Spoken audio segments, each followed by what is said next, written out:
spinning itself around.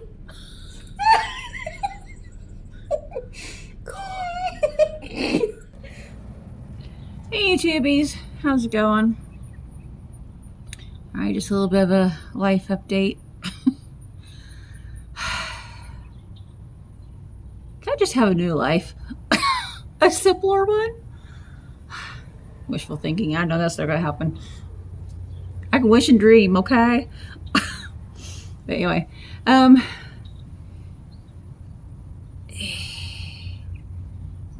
the little clip I posted at the beginning of this, that's the little gal that comes here to the dialysis with her grandpa. She's his caregiver. Little giggle box, which is cute when you first hear the giggles, but once you hear it non-stop for a couple hours, it's not so cute anymore. She'll drive me crazy. Anthony and I and her actual family call her Mouth because she talks so much and giggles so much. Her parents, actually her entire family, I guess, call her Mouth of the South because she talks so much. Anywho, on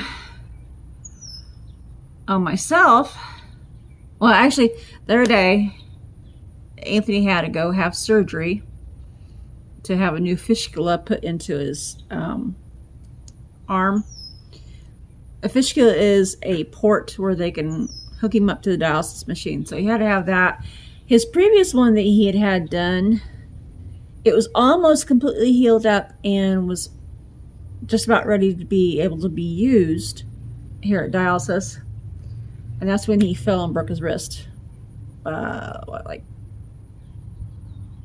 6 or more months ago. I don't even remember anymore. He's had so much medical stuff going on this last year. Well, for years, but particularly this last year. And so many surgeries that I don't really remember how many surgeries he's had now. Probably about 12 at least in a year. A good portion of those was when they had to go in and multiple times to try to stop his bleeding when he was having an internal bleeding when he was life flighted to the hospital last year, or January, I guess it was. Anywho, so he had that done the other day. It's been non-stop doctor's appointments, as always. Oh my God. I feel like I'm his personal secretary. I've always got to have my calendar handy and make sure I get all the doctor's appointments into the calendar. And let's see here. There it goes. As personal secretary is maid, cook, I don't know what else. This, that, and the other.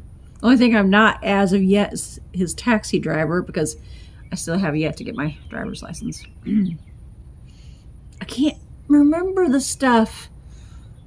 When I study for the test, I'm having a hard time remembering the stuff I'm supposed to be learning for the test because I guess partly because I'm so stressed about everything, but as well as constantly distracted by everything. I'm having a heck of a time accomplishing that goal to get that everything remembered so I can actually do the test, the written test and the driver's test. I got to start all over. So, because I've not had a driver's license for so long.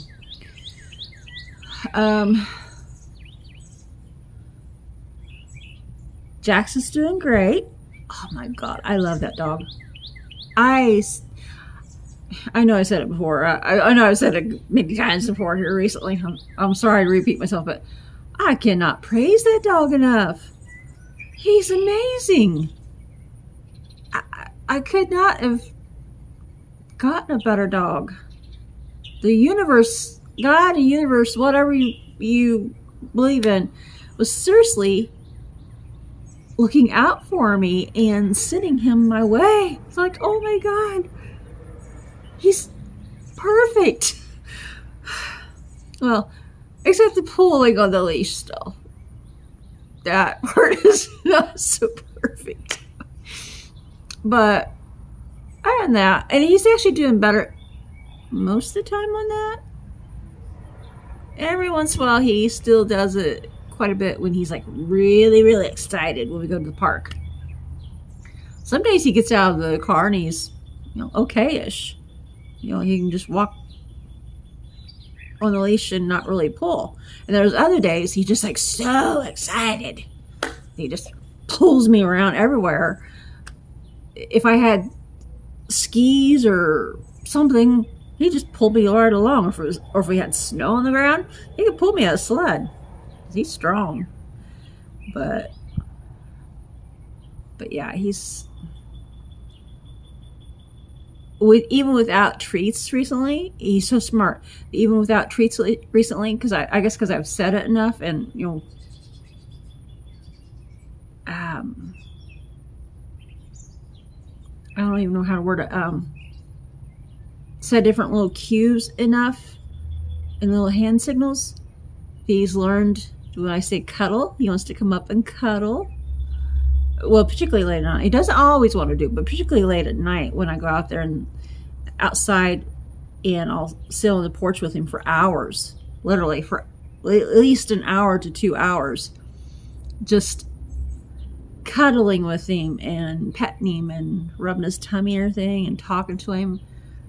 He loves that. Oh my God, he's eating the tension up. He's picked up on the word cuddles, so he'll come up and cuddle when I go, cuddles, cuddles. So he'll come up and lay down either in front of me, or he'll lay down and lay his head in my lap. So adorable. As well as if I say belly rubs, oftentimes, not always, but most of the time, particularly at night, he'll roll over on his back for belly rubs.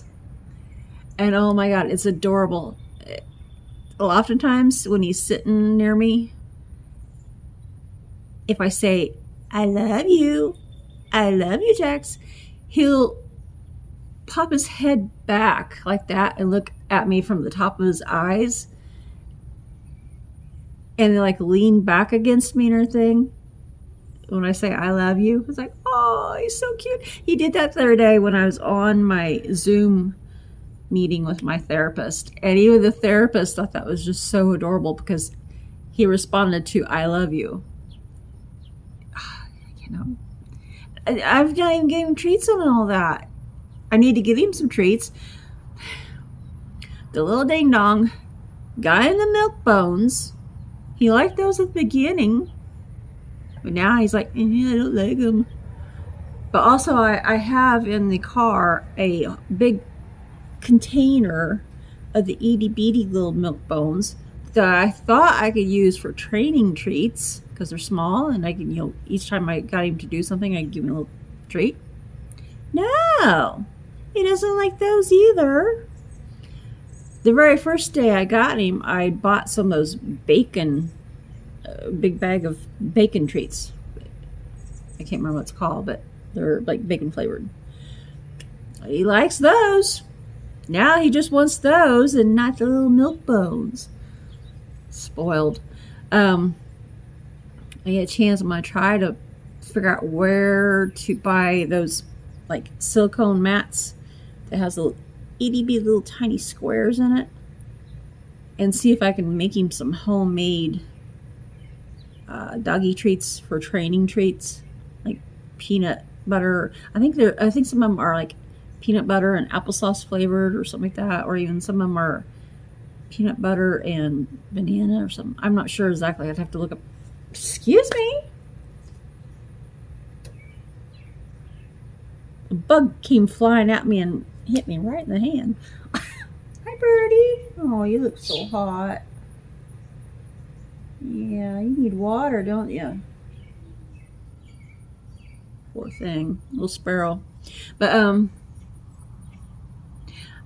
I need to look up how to do it. I think that you put the I think he mixed up the recipe and spread it into the silicone mat and then let them dry and then pop them out and then of course store them.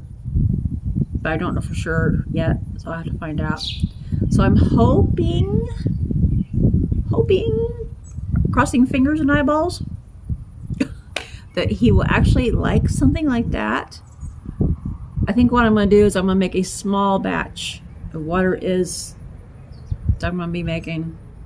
Make a small little batch on the silicone pad. See which recipe he likes the best. And hopefully take it from there. But even without treats on some things, like those particular words, cuddles, belly rubs, I love you, he's learning without treats. Oh, and also, when we get home from the park, I have him on the leash, of course, but I tell him, go home, go home. And that's his cue, that's my cue for him to, when he leaves the car, to go around the house and go back into the fenced yard. So when I gave him in the fenced yard, I let go of the leash. I tell him, porch, porch. And he's now learned to go up on the porch. So as soon as I get the gate closed, I go up on the porch and I get him to come over the chair so I can actually start getting him out of his gear, which, when I say his gear, I mean his harness and leash. So I have got to get a video of him when I go out there and try to get him geared up for his going to the park. He loves riding in the car and he loves going to the park. And he gets so excited. I mean, oh my God, it's adorable. But he gets so excited, he's like all over the place.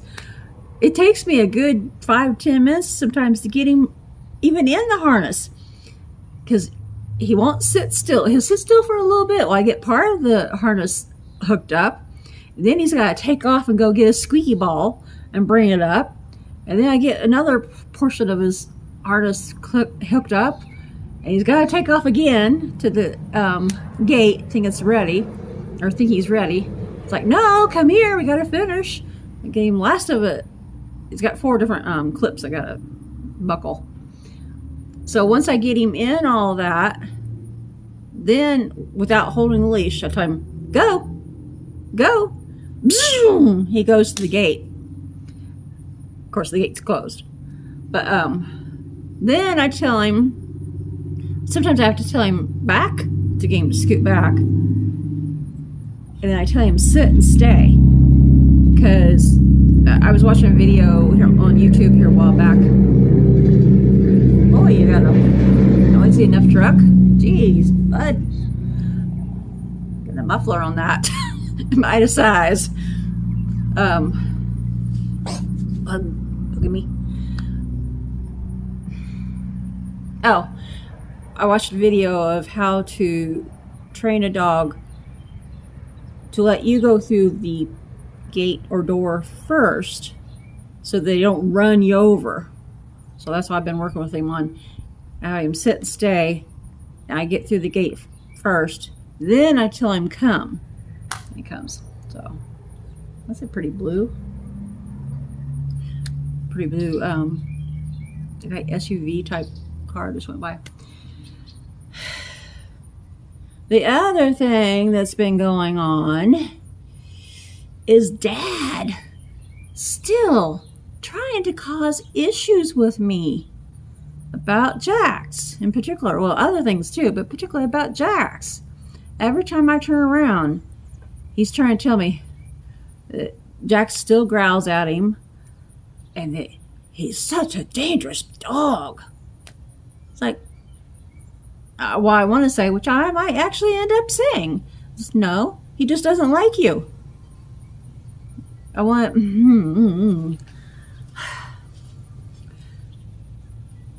Jax, now that he knows me and trusts me, he doesn't growl at me. He's only growled a tiny little bit one time at Anthony on that very first day that we brought him home.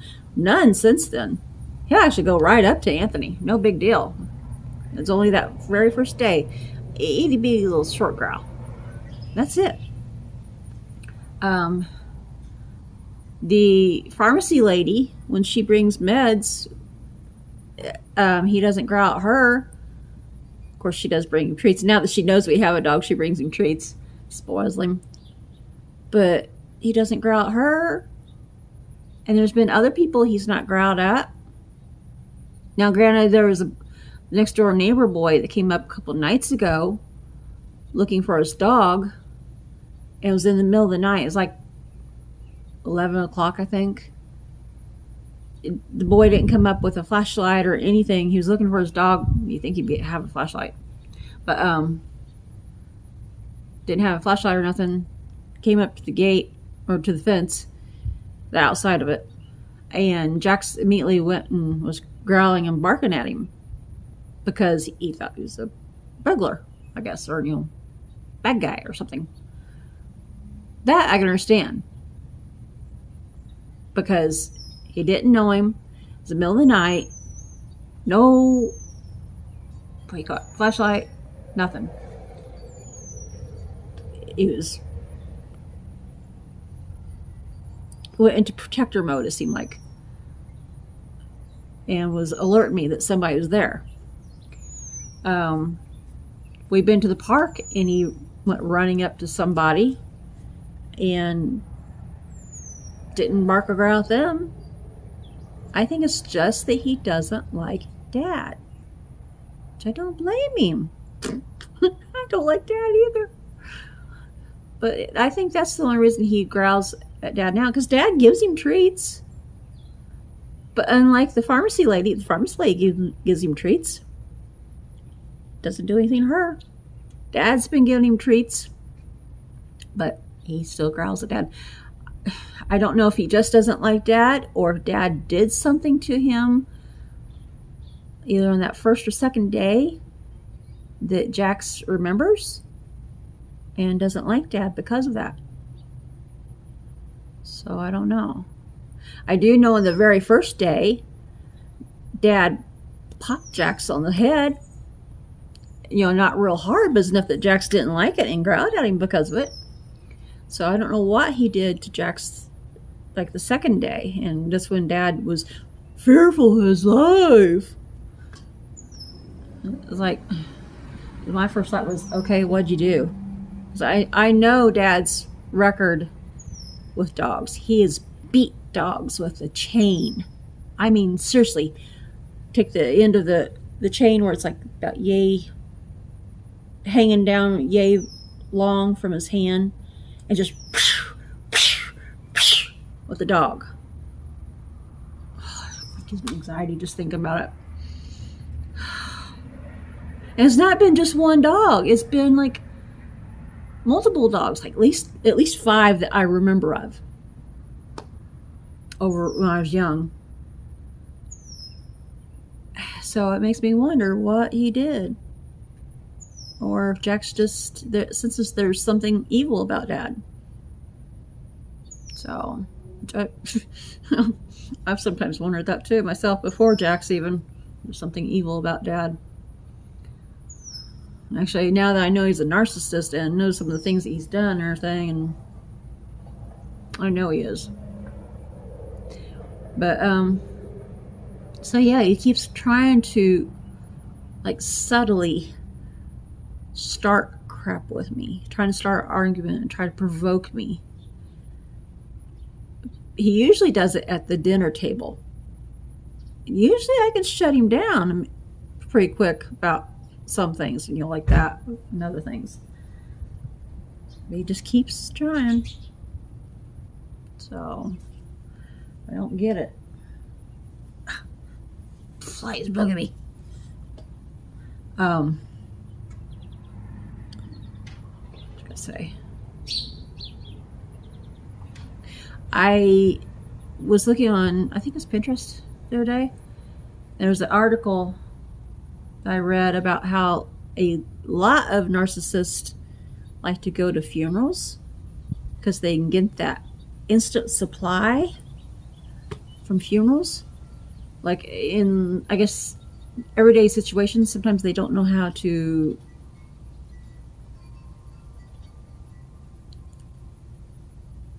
I don't even know how the word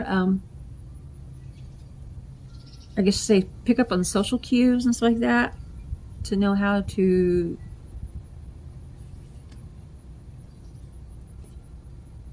do things. I don't know how to word it. I'm still learning all this stuff.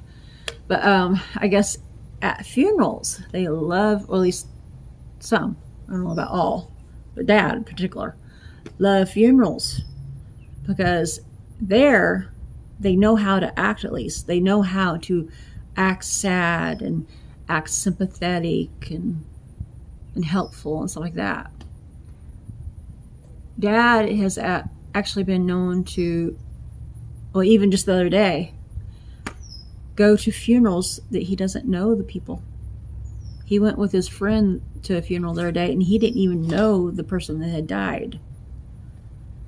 And then, like yesterday, he went to a funeral of a person that he barely knew. And he's always going to funerals. From the time I was a small child, I've lost track of how many funerals I was dragged to, even as a 2, 3, 4, and 5-year-old and up. That's probably why I hate funerals now. I hate funerals. Oh my God, they're just so morbid. I was always dragged to funerals. And I never understood why people were crying or anything. I didn't understand that the person was dead. Nobody ever explained any of that stuff to me. Same with when being in church. It's not the same thing, but as far as nobody explaining things, being in church, in a Pentecostal church, and people speaking in tongues and getting up and like